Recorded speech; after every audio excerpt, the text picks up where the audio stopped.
In October of 2021, a few months into life at Arsenal, Ben White did an interview with Sky Sports ahead of a Monday night trip to Crystal Palace. In that interview, White admitted that he did not watch football in his spare time, stating, "You come in every day giving 100%. All I want to do is go home and not think about it, then come in the morning fresh and ready to give 100% again. I watch myself for analytical reasons. I watch England, maybe, but I'm always busy doing something. I wouldn't just sit down and watch a game." And, as can happen in England, an innocuous moment was turned into a big deal by the media. Immediately, the Englishman had the likes of TalkSport and the Daily Sun pouring gasoline on what shouldn't have been a fire in the first place, and rival fans mocking him incessantly. It is sadly a moment that has gone on to define his perception by many as a player who does not love the game that he plays for a living. Unfortunately, that soundbite appears to have now impacted more than just his perception among football watchers. In November of 2022, White was named in England's 26-man squad for the World Cup in Qatar. However, White departed from the England camp for personal reasons just 10 days into the tournament. Now, well over a year later, reports have claimed that the main reason why White left the England team is comments that Gareth Southgate's assistant coach, Steve Holland, made to White during training. According to The Telegraph, Holland allegedly asked Kyle Walker a question related to Manchester City's performance last season. Holland then asked White the same question, but with regards to Arsenal. When White said he didn't know the answer, Holland responded by saying that it was because he wasn't sufficiently interested in football. That exchange has been reported as ultimately leading to White heading home, although that decision apparently wasn't made until a few days later. However, in his presser last week, Southgate insisted that Holland's relationship with White was fine, that he didn't know why White had made himself unavailable for selection moving forward, that it was a great shame and he would have made the current squad on form. And that has led to the vilification of Ben White, built atop the foundation laid by the false perception that he's not interested in football. Rival fans are gleefully characterizing the Arsenal man as egotistic, a diva, a quitter. Harry Redknapp publicly labeled White as quote-unquote disgusting, while Henry Winter penned an article titled, "Ben White will always be known for refusing to play for England." There's just two problems with taking Southgate at his word. The first problem is that the England manager has an established track record of favoritism toward some players and abdicating his responsibility toward others. He has used the national team as a vehicle to rehabilitate the reputations of Harry Maguire and Jordan Henderson even when more capable players were at his disposal. He exposed a teenage Bukayo Saka to the wrath of the nation instead of selecting a more established player to take the critical last penalty in the Euro 2021 final. He gave Harry Kane all the minutes he needed to break records for the national team, including in fixtures that were perhaps opportunities to give caps to other talented English strikers.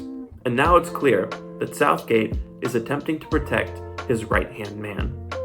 The second reason why Southgate's account should be treated as less than reliable is that, despite what the non-Arsenal following public might think, leaving because of not enough game time, not being able to make friends in the group, or not being a good traveler simply doesn't sound like Ben White. Despite the slightly sarcastic demeanor, Love Island aura, and love of tans, the Arsenal number 4 isn't one to take his ball and go home due to pretty standard inconveniences, especially since he himself has said that playing for his country is a dream. The image of White that Southgate and certain members of football media have helped perpetrate is a false one, and you can find a more accurate depiction of who Ben White really is simply by going back and examining his journey to where he is now. According to a 2021 interview with White's mother by The Athletic, the defender spent much of his childhood in and out of hospitals. Following an appendectomy at the age of 7, he was on antibiotics for years due to a compromised immune system that required his parents to carry an EpiPen with them everywhere they went. But he persevered, and he managed to play in Southampton's academy for several years. However, Southampton released White when he was 16, but he quickly signed with Brighton's academy amid interest from Bristol City and Leicester. From there, he broke into the first team and made his professional debut 3 years later.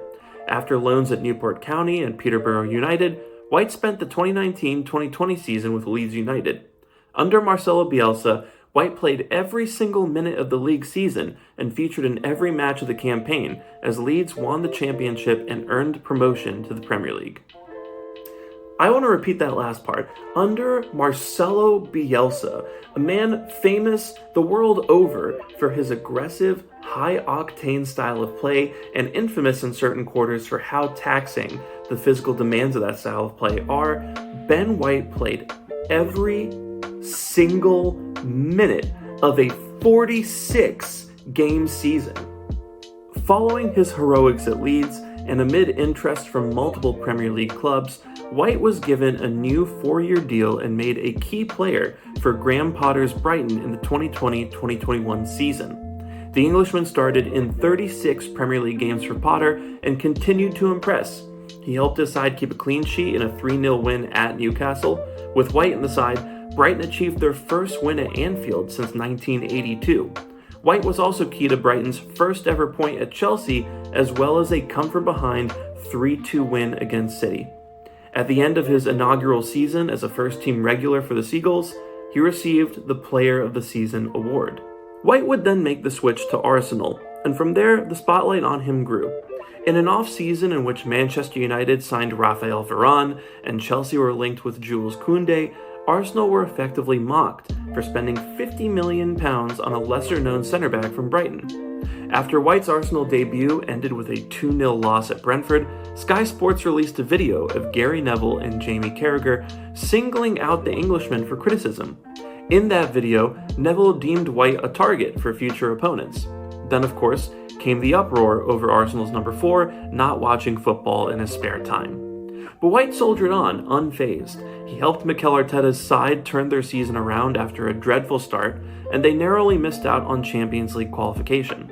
The next summer, however, William Saliba returned from his third loan spell while at the club, and Arteta deemed him ready to contribute to the first team.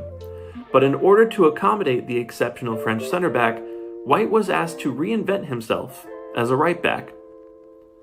And as he always has over the course of his career, the defender rose to the challenge. White reportedly relished adapting to right-back, which makes sense. In the Arsenal season of All or Nothing, Carlos Cuesta famously said that White's greatest strength was his ability to learn. In his new role, White proved to be a key part of an Arsenal side that spent the first half of the Premier League season on a 100-point pace and mounted an unlikely title challenge. Although they ultimately faltered and lost out to City, White proved himself to be one of the best right-backs in the league. He has maintained his starting place there this season, with Arsenal currently leading a 3-horse race for the title and into the quarterfinals of the Champions League. But it's not just his adaptability that has made him such a valued figure at Arsenal. His determination to play, even through injury, has earned him the reputation of being a warrior among his teammates. In an interview with Michael Timms last year, Rob Holding stated that White played through a quote-unquote grade 2, grade 3 hamstring injury when Arsenal traveled to St. James's Park in 2022. Holding added, "His hamstring was shot to hell, and he went out there and played. He's a mentality monster. I don't know how he does it. It's mental." And according to The Athletic, White has played through a knee issue for much of the campaign due to the absences of Jurrien Timber and Takehiro Tomiyasu, racking up over 3,000 minutes by March this season. Even Arteta has revealed that he's had to step in and protect White from himself, specifically by holding him out of Arsenal's 3-1 win over Burnley earlier in the campaign.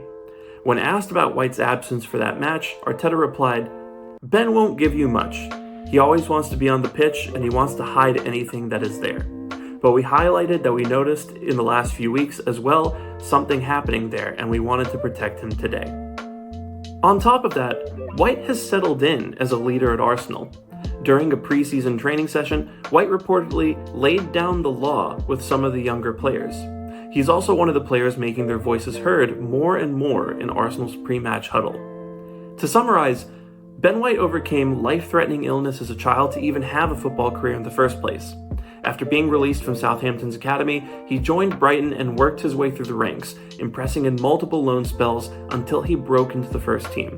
He has played every minute of, again, a 46-game league season under Marcelo Bielsa, one of the most physically demanding managers in the world. He has become a key figure in a team managed by Graham Potter.